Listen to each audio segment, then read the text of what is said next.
प्रणाम देवी। आप उस वृक्ष की छाया में नीचे बैठकर बताइए देवी कि यह अधिरथ पुत्र राधे आपकी क्या सेवा कर सकता है।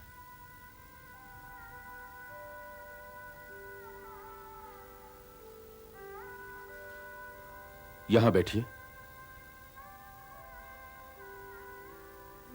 लगता है धूप का अभ्यास नहीं है आपको। धूप तो स्वयं मेरे भीतर बहुत कड़ी है पुत्र, बहुत कड़ी है।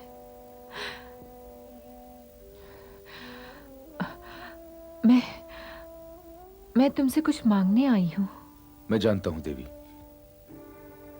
मेरे पास जो भी आता है कुछ मांगने ही आता है, परंतु मांगने से पहले क्या आप मुझे अपना परिचय देंगी? क्योंकि जिस प्रकार आपने मांगा है वो मांगने वालों की शैली नहीं थी। मुझे ऐसा लगा जैसे आज आप पहली बार किसी से कुछ मांग रही हो। यदि मांगना नहीं आता है देवी तो मांगिए मत, आदेश दीजिए। नहीं नहीं, तुम्हें आदेश देने का मुझे कोई अधिकार नहीं है। तुम्हें आदेश देने का तो अधिकार केवल तुम्हारी मां राधा को है। मैं उस देवी को प्रणाम करती हूँ जिससे तुम जैसा पुत्र मां कहकर पुकारता होगा और उस मां का आशीर्वाद पाता होगा। क्या आप उन्हें जानती हैं? भारतवर्ष में ऐसा कौन है जो तुम्हारी माता को नहीं जानता? भारतवर्ष की बात छोड़िए देवी, अपनी माता को तो स्वयं मैं भी नहीं जानता। मेरी माता ने मुझे जन्म देते ही त्याग दिया था और बहा दिया था इसी गंगा में।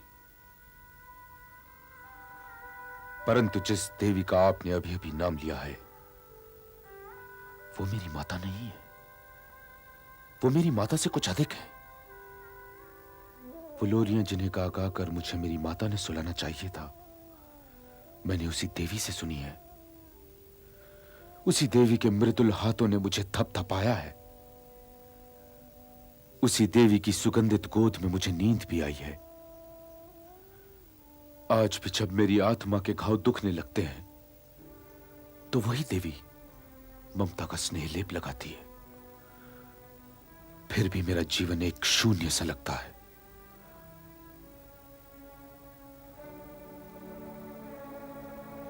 मेरे हृदय में उस माता का स्थान रिक्ति है ना, जिसने मुझे कभी स्वीकार नहीं किया।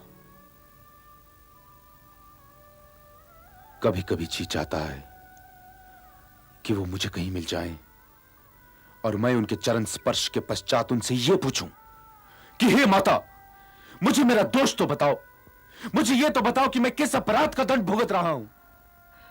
और यदि तुम्हारी माता ने तुम्हें अपनी विवशता समझा दी तो क्या करोगे? विवशता?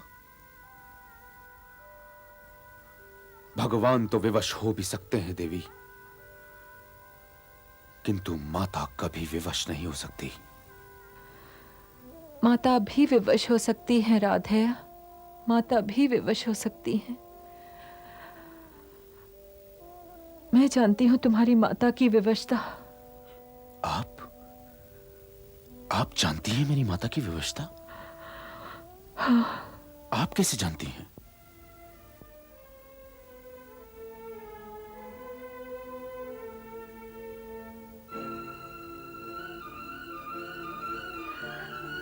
मैं ऐसे जानती हूं।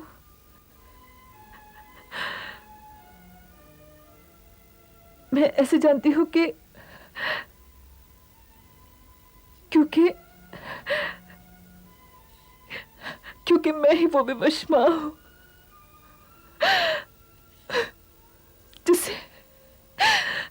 जिसे अपना पहला पुत्र त्यागना पड़ा था।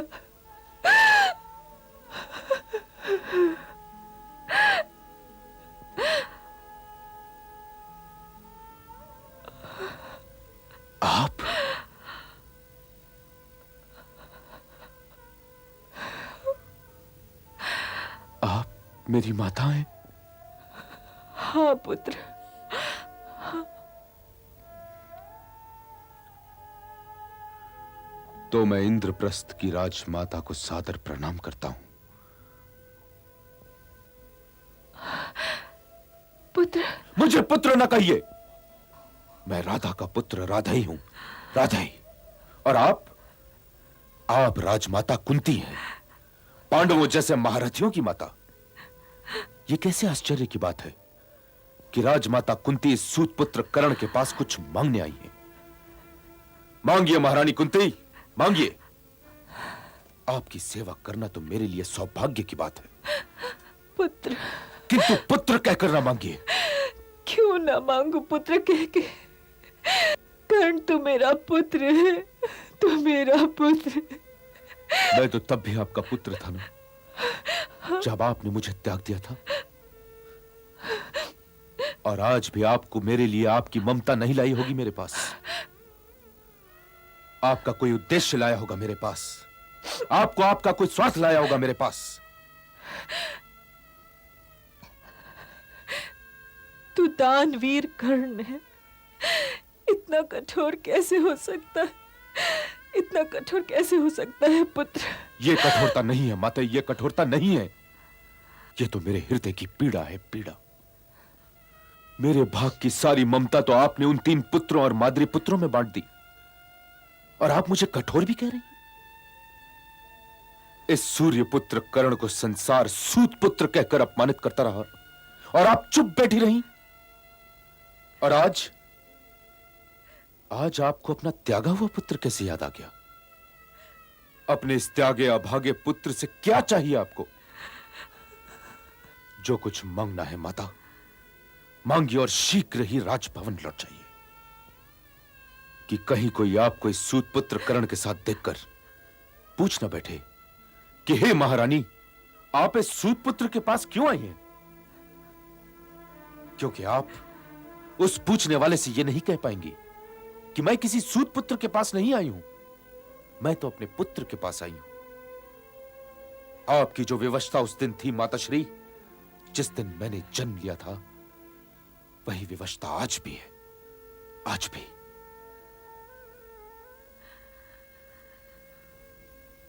पल भर के लिए अपनी इस कड़वाहट के कवच को उतार दो कर्ण, और ये सिर मेरी गोदी में रख दो, मेरी गोदी में रख दो पुत्र, ताकि मैं तुम्हारा सिर सहला सकूं पुत्र।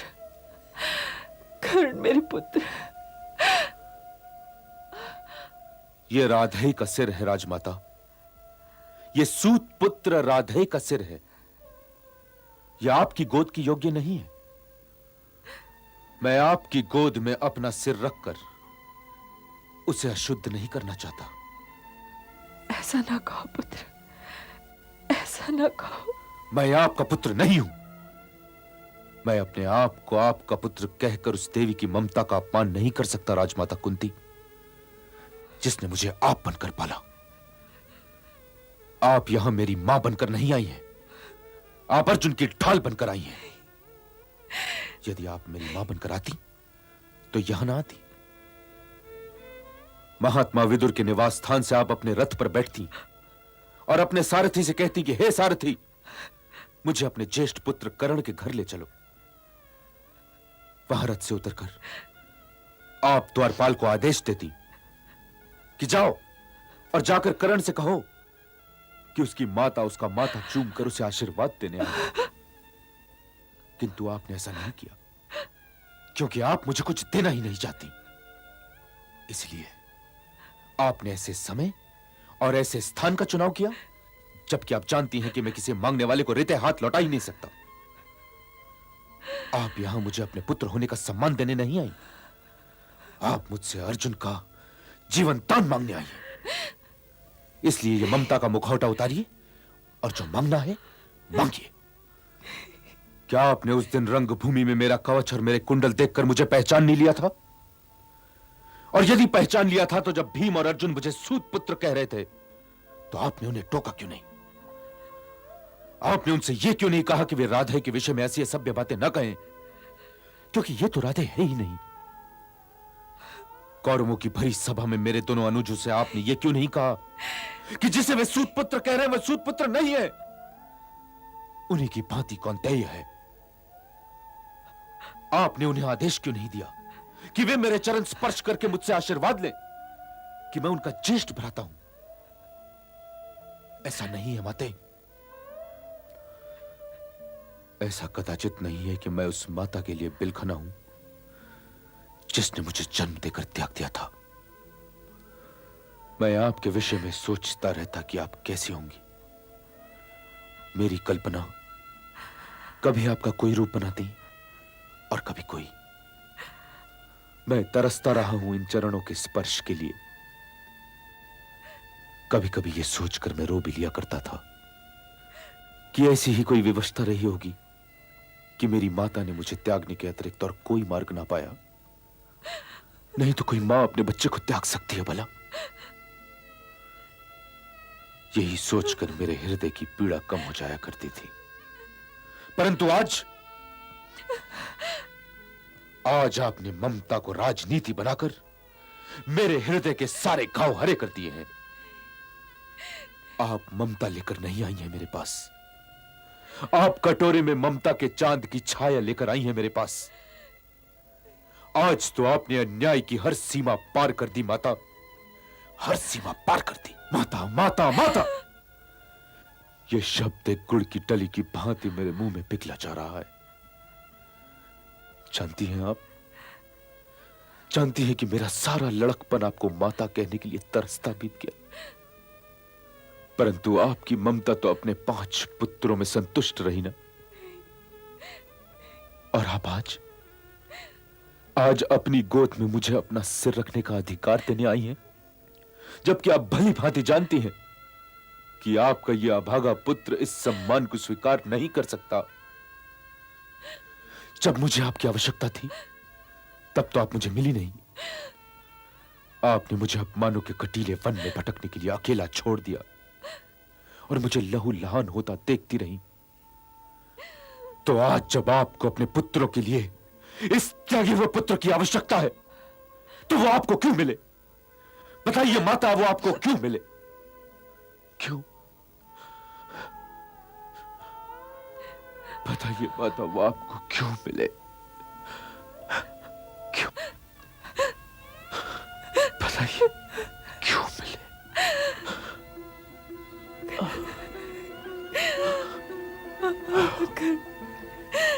कर्ण, मेरे पुत्र,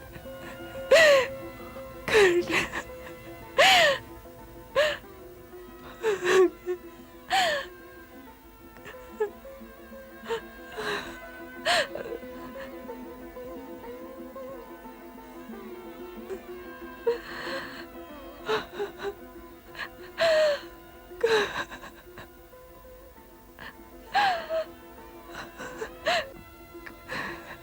आपके आंसुओं की गंगा में स्नान करके मैं तो धन्य हो गया माता, धन्य हो गया।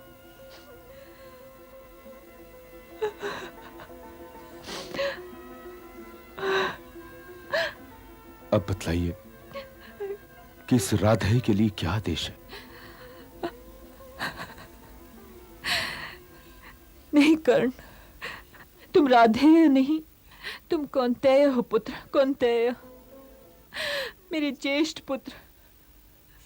और तुम्हारी माता होना मेरे लिए गर्व की बात है।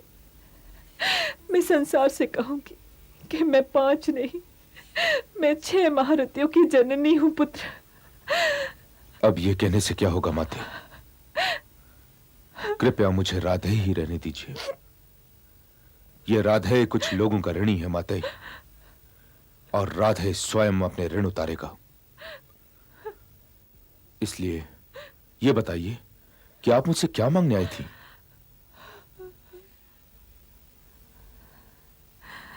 निराश तो नहीं करोगे पुत्र? यदि आप जो कुछ मांग रही हैं वो देना मेरे वश में होगा तो आपकी आज्ञा का पालन अवश्य करूंगा। आदेश दीजिए। अब ये जान देने के पश्चात कि तुम ज्येष्ठ कौन्तेय हो, तुम्हारे लिए अपने अनुजों से युद्ध करना उचित नहीं है पुत्र। मैं तुम्हें लेने आई हूं। अपने अनुजों के पास चलो, वो तुम्हें सिर आंखों पर बिठाएंगे और तुम इस संसार पर राज करोगे पुत्र। 2 दिनों में यह दूसरी बार है कि मुझे संसार पर राज करने के लिए आमंत्रित किया जा रहा है। कल यही उत्कोच वासुदेव देना चाह रहे थे और आज यही उत्कोच देने का प्रयत्न आप कर रही हैं। नहीं कर्ण, नहीं, ये उत्कोच नहीं है। ये तुम्हारा अधिकार है पुत्र, तुम्हारा अधिकार। मेरा हृदय मेरी अपनी उदासियों और कड़वाहटों से इतना भरा हुआ है कि अब उसमें किसी और मनोवृत्ति के लिए स्थान ही नहीं बचा। आपकी इस आज्ञा का पालन करना मेरे वश में नहीं है। किंतु क्यों नहीं है तुम्हारे वश में? क्यों नहीं है पुत्र? क्योंकि कौंतेय तो मैं अब बना हूं। समझिए कि मेरा दूसरा जन्म हुआ है। जो मैं कौंतेय बन गया तो इस सूत पुत्र राधे का ऋण कौन उतारेगा माते? जब मेरी माता न थी, जब मेरे अनुज न थे, जब इस संसार में मेरा कोई मित्र न था, तब दुर्योधन ने मुझे मित्र कहा था माते। तो क्या आपके इस पुत्र को यह शोभा देगा कि मैं अपने उस मित्र को त्याग कर अपने अनुजों के शिविर में चला जाऊं? यह आभार का ऋण है माते। मैं इस ऋण को चुकाए बिना तो भुलोक को भी नहीं त्यागना चाहता। वो मेरे भरोसे तो पांडवों से युद्ध करने के लिए तैयार हुआ है। तो क्या मैं उसके पास जाकर उससे यह कहूं कि हे मित्र दुर्योधन, पांडव तो मेरे अनुज निकले, तुम कोई और मित्र ढूंढ लो। मेरे सिर पर गुरु परशुराम और एक ब्राह्मण का शाप तो है ही। इंद्रदेव आकर मेरा कवच और मेरा कुंडल मांग ले गए, और अब वासुदेव और आप दोनों ने मुझे निहत्था कर दिया। हे माते, फिर भी मैं दुर्योधन के पक्ष में युद्ध करने के लिए कदाचित उतना ही विवश हूं जितनी विवश आप मुझे त्यागने के लिए थी। परंतु हे माते, आप मुझसे कुछ मांगने आई थी और मैं आपको दे नहीं पाया, इसलिए मैं आपसे क्षमा चाहता हूं। किंतु मैं आपको रीते हाथ नहीं जाने दूंगा। आप 5 पुत्रों की माता हैं, और यह तो मेरे, आपके और सूर्यदेव के अतिरिक्त कोई नहीं जानता कि आप 6 पुत्रों की माता हैं। तो हे माता, युद्ध का परिणाम जो भी हो, आपके 5 पुत्र जीते अवश्य रहेंगे।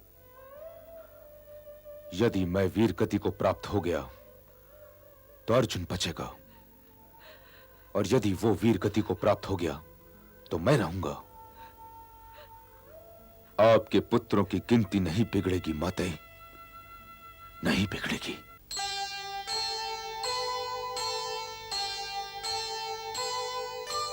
माता तेरे दूध को नहीं लगेगी आँच, कर्ण रहे अर्जुन रहे, पुत्र सदा ही 5, पुत्र सदा ही 5।